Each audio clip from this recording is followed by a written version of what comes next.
Continuamos con el desarrollo de la unidad dedicada al Antiguo Egipto y en concreto en este vídeo vamos a tratar de la sociedad egipcia. Bien, la sociedad egipcia, igual que la mesopotámica, es una sociedad muy jerarquizada, es decir, vamos a tener grupos muy delimitados en los que si los asimilamos a una pirámide, en la cúspide habrá poca cantidad de personas con mucho poder y en la base muchas personas con muy poco poder. Dentro de esta sociedad vamos a encontrar distintos grupos y personajes, como decimos, unos con mucho poder y otros con menos poder. A la cabeza de la sociedad egipcia vamos a tener la figura del faraón, que va a tener en su persona todos los poderes. Va a ser dirigente del ejército, va a controlar la administración egipcia, dictará las leyes, es el sumo sacerdote, el sacerdote más importante, y va a encargarse de la construcción de los templos. Él ordenará la construcción de los templos, etc. Era considerado, esto es importante, porque él era considerado un dios en la tierra, el hijo de Ra.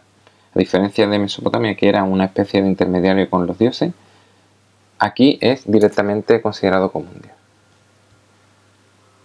Si el faraón moría, le sucedía normalmente su primogénito, su hijo mayor, por lo que se formaban dinastías, es decir, familias que iban convirtiéndose en los dirigentes de Egipto, pasando el trono de Egipto, la figura del cargo de faraón, de unos a otros. Bien, el faraón va a tener una serie de símbolos o atributos relacionados con su persona.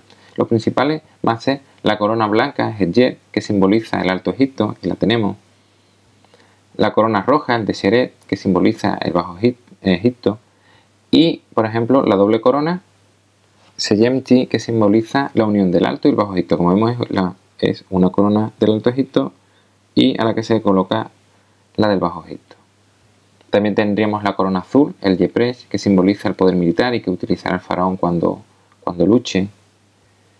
El Nemes, que es un tocado de tela, que también se utiliza muchas veces en lugar de llevar la corona.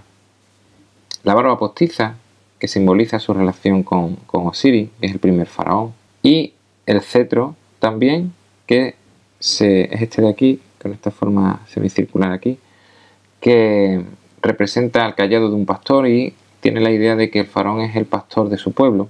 Y para finalizar, el látigo, este de aquí, que simboliza el mando, el poder del faraón.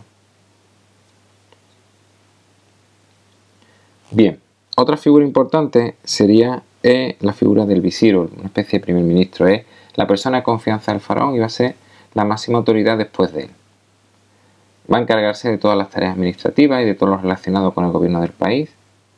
Y en muchos momentos, en algunos momentos, el faraón va a nombrar dos visires, uno para el Alto y otro para el Bajo Egipto.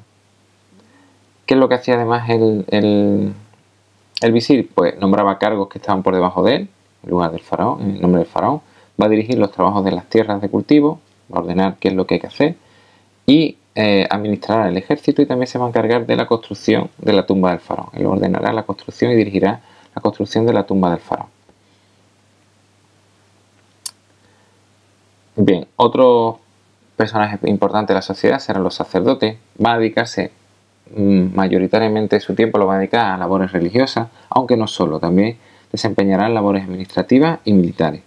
Van a tener mucho poder porque van a controlar los templos y los territorios que dependen de estos templos y van a cobrar impuestos y, como comentamos, gracias a todo esto van a tener muchísimo poder. Incluso habrá épocas de la historia egipcia que le disputarán el poder a los propios faraones.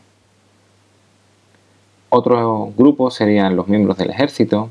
El ejército va a ser estará encargado de defender el territorio y será un ejército permanente y un ejército muy fuerte. Va a dedicarse también a proteger las rutas comerciales y a conquistar nuevos territorios. Y en épocas de paz también contribuirá a la construcción de las pirámides. Otro grupo muy importante serán los escribas, que van a tener una consideración especial, ya que no van a pertenecer al grupo dominante, a la cabeza del gobierno de Egipto, pero van a estar considerados por encima de los campesinos, de los artesanos. ¿Por qué? Porque ellos trabajan para la administración del faraón, para los templos, y eran los que sabían leer y escribir. Ellos escribían y su escritura servían para transmitir las órdenes del faraón al resto de la población egipcia. También se encargaban de hacer los censos, el recuento de la población, de las cosechas. Así que eran muy importantes, como decimos, y también tendrán mucha importancia en las artes y en el mundo de la literatura.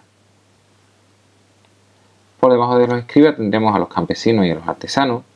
Eran la mayor parte de la población y su condición de vida, lógicamente, era mucho más dura que los grupos dominantes e incluso también que los escribas, vivían peor que ellos. Como en esta época la base de la economía era la agricultura, la labor de los campesinos era muy importante. Hay que recalcar que no eran los propietarios de la tierra, ellos no trabajaban sus tierras, las tierras eran del faraón o del templo, como ya hemos comentado. Y gran parte de su cosecha, o la mayor parte de la cosecha, tenían que entregarla al dueño de las tierras. Y además tenían que pagar impuestos al Estado. O sea que su vida era bastante dura y no poseían grandes riquezas ni de lejos. Los campesinos, ya lo hemos visto, los artesanos por otro lado, había una gran variedad de tipos de artesanos dentro del mundo egipcio. Había carpinteros, alfareros, albañiles, herreros, orfebres, joyeros. Pero, lógicamente, no todos tenían la misma consideración ni el mismo nivel de vida. Algunos vivían mejor o vivían peor, depende para quién trabajara. Si trabajaban nuevamente para el faraón o para el templo, tenían un nivel de vida mucho más alto que si trabajaban para sus productos eran consumidos por otros artesanos o por los propios campesinos. Debajo de todo vamos a tener a los esclavos, que normalmente su origen eran prisioneros de guerra y eran propiedad del faraón. El faraón los vendía, sacaba riqueza por eso, y según quien los comprara, pues tendrían una condición de vida mejor o peor, depende del nuevo dueño del esclavo. Bien, hasta aquí el vídeo dedicado a la sociedad egipcia. Espero que el vídeo os haya parecido útil y gracias por verlo.